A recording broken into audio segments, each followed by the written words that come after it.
Hey guys, it's Coach G and Kaylee. So today we're bringing you another video request on how to make a triangle tight. So we're going to go over the mechanics of a triangle and how to position and adjust so that you can get your triangle the tightest it can be. So starting off, usually when you go to lock up a triangle, you're going to have the triangle locked up and it's not going to be its tightest because we're just locking the position and then we're going to have to adjust to get the choke. So right now in this position, you can see that the leg over her neck is right now almost over her back. This top leg, I'm going to want to be straight across the back of her neck this way when I do my adjustments.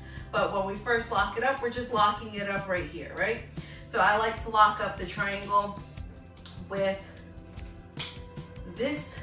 the top leg locking up on the bottom leg because it's gonna hold her posture down more than if I lock like this, she can pop up. If I lock it like this, she has a hard time locking it because I'm really holding the posture down. So when you're doing your triangle, this arm, we're taught we like to bring it all the way over to this side, but some people leave the arm on this side and that's fine. You can still finish your triangle with the arm over here. But for now, we're gonna put the arm to this side. Now, before I open my legs to adjust, I need to grab my shin. If I just open my legs without controlling anything, she's gonna start to posture up, pop up, and I'm gonna lose the whole position here. So before I unlock my legs, I'm gonna bring my arm in and I'm gonna grab my shin right at the top of my ankle here. Now, I'm gonna put my foot on her hip, or you can put it on the mat. I prefer to put it on the person because most of the time they're gonna try to follow you as you hip escape to adjust. So I prefer to put it on the person, but you can put it on the mat too. Whatever feels more comfortable to you. So, grabbing the shin, we're going to hip escape, so we're gonna push ourselves back, right?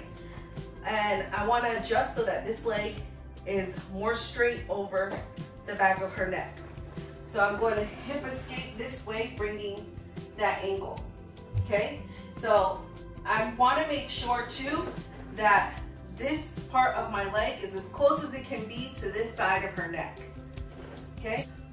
As you're doing your adjustment, you grab your shin, you're hip escaping. You want to make sure that you're not squeezing this leg as you hip escape.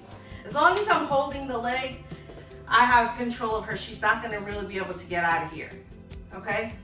If I squeeze down and try and hip escape, I'm barely moving myself here. I'm blocking myself from adjusting, right?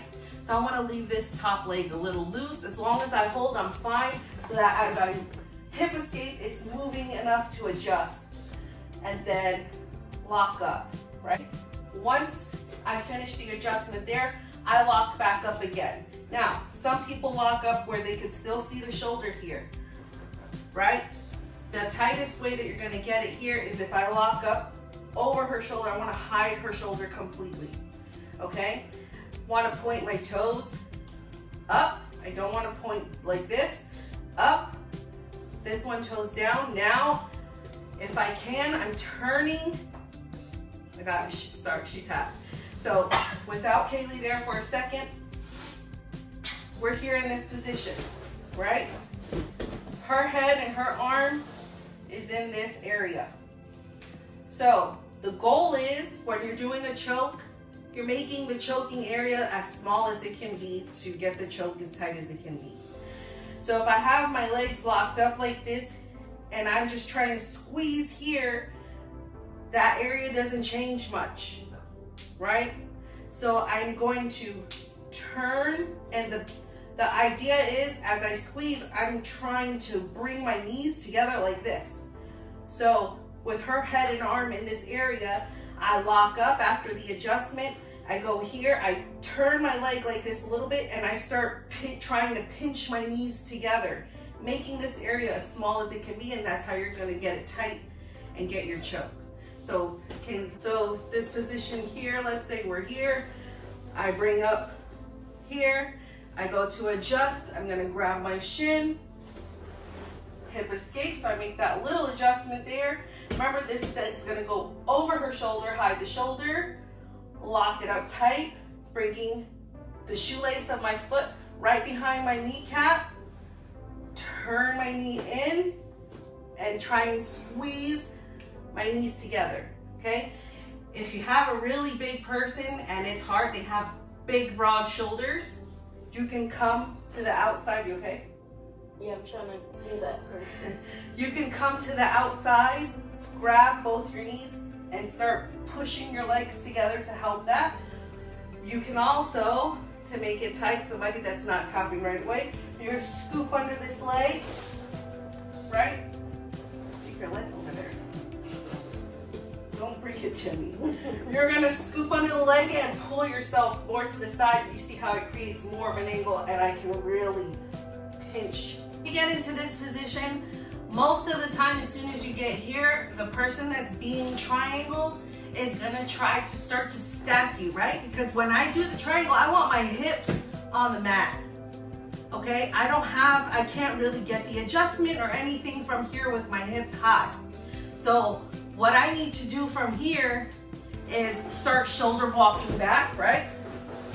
Here, and get my hips back flat, okay? And that's why I prefer when I go to do my adjustments, putting my foot on the person and adjusting so that I can keep them at a distance here, adjust, and lock up the triangle. Thanks for watching, guys. I hope that those details help you out with finishing your triangle. Let me know if you give any of them a try. Let me know if any of the details do help you. If you have any questions or comments, let us know down below. As always, make sure to like and subscribe. And we'll see you next time on the mats. Us.